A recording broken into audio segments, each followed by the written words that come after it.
The algorithm running up French fry prices? It's short. Your French fries cost too much money, and I can prove it. In the last 10 years, the price of a medium McDonald's fries has increased 138% and is only starting to accelerate.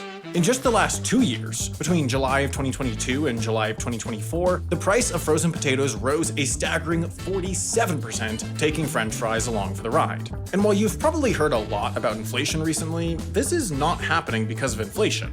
It's a conspiracy, a criminal enterprise, a French fry cartel hell-bent on, and this is a real quote, growing our entire industry beyond our wildest imaginations. A sentiment that sounds kind of frightening, but is, admittedly, probably less frightening when you consider that the president of a company called Potatoes USA probably doesn't have the most expansive imagination. Sorry, Blair. Regardless, I just read this lawsuit about a global French fry conspiracy, and it's probably one of the weirdest legal documents I've ever encountered. So come along with me, and we'll get to the bottom of who is killing America's favorite food.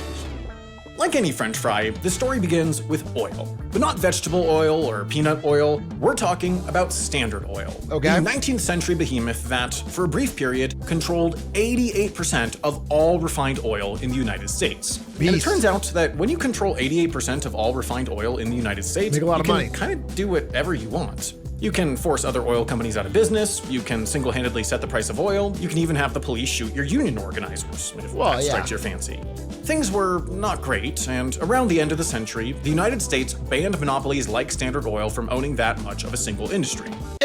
Excuse me? What the is the government can't come in and just break up a monopoly for the benefit of all consumers. This is criminal. I'm sorry, but if there's one thing that I stand for on this stream, it is to dismantle all antitrust enforcement. This, though, is a pretty well understood idea. Monopolies are not allowed. They're bad, even and especially when you turn them into a board game. But just because something is illegal doesn't mean companies won't do it. They'll just do it fancy style. And fancy style, in the case of operating a monopoly, means forming a cartel. The whole point of banning monopolies is to make businesses compete with each other so that they have an incentive to make good products at reasonable prices. But what if, instead of competing, all the different companies decided to work together? If all the bread companies in the world make an agreement to not sell bread for less than $100, and this agreement guarantees that none of them are going to get undercut by their competition, then, well, bread costs $100. This is what a cartel is. Throughout history, there have been lots of these. The Phoebus cartel is famously responsible for making light bulbs around the world worse and shorter lasting. For about a decade, all of Europe's elevators were installed by a cartel. The maple syrup from Quebec is currently controlled by a cartel, as was Swiss cheese for nearly a century. I feel like if I got to the end of my life and my contribution on this planet was working to make sure that Europe's elevators were more expensive by organizing other elevator makers into a cartel, I would die happy because I've done my part. I've done something, time well spent on this earth. The cartel, even, kind of operates as a cartel. And all of these, like monopolies, are varying levels of illegal, but they're usually harder to get rid of. That, however, is not what's happening with French fries. At least, not exactly.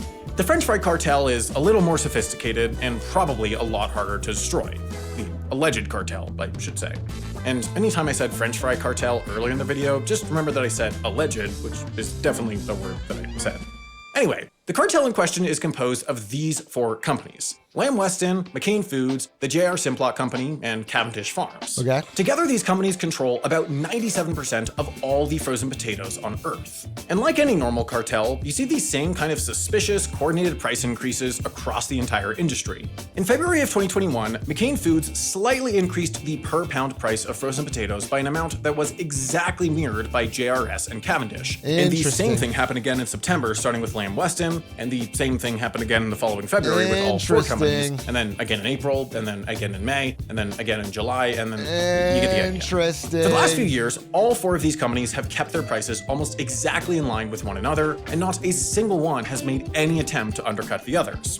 As a result, the price of frozen potatoes has skyrocketed, and all of these companies are making money hand over fist. And here's where things get complicated. There's no evidence to suggest that these companies are directly colluding with each other. No backroom handshake deals or frontroom footshake deals. Instead, they're, allegedly, doing something very new. A practice called algorithmic price fixing.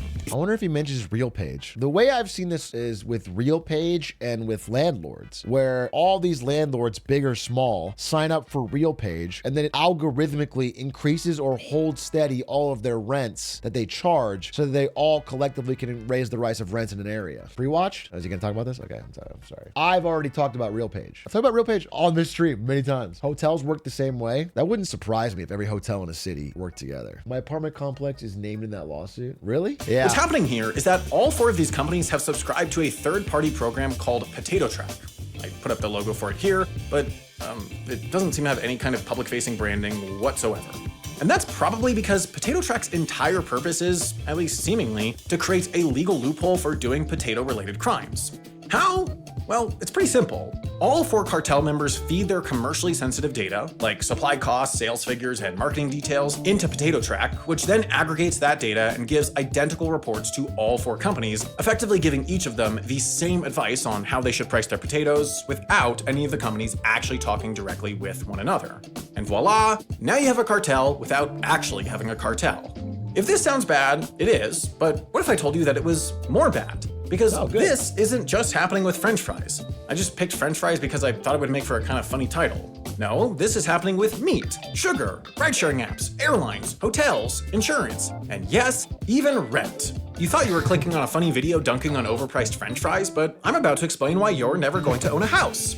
Potato Track exists for rental markets, and it's called RealPage. They're being sued right now for the exact same thing. Landlords all around the country load up RealPage with specific rental prices and lease terms, stuff that they couldn't legally share with one another, and get back reports that are basically just like, here's a bunch of price fixing data that you're not legally allowed to have because it will quite literally ruin millions of lives, but we make it look all pretty with graphs and stuff, so it's probably not even a crime anymore. And that's just kind of how the world works now. Tune in next time for my explanation of the loophole in the US Constitution that can legally turn the United States into a dictatorship.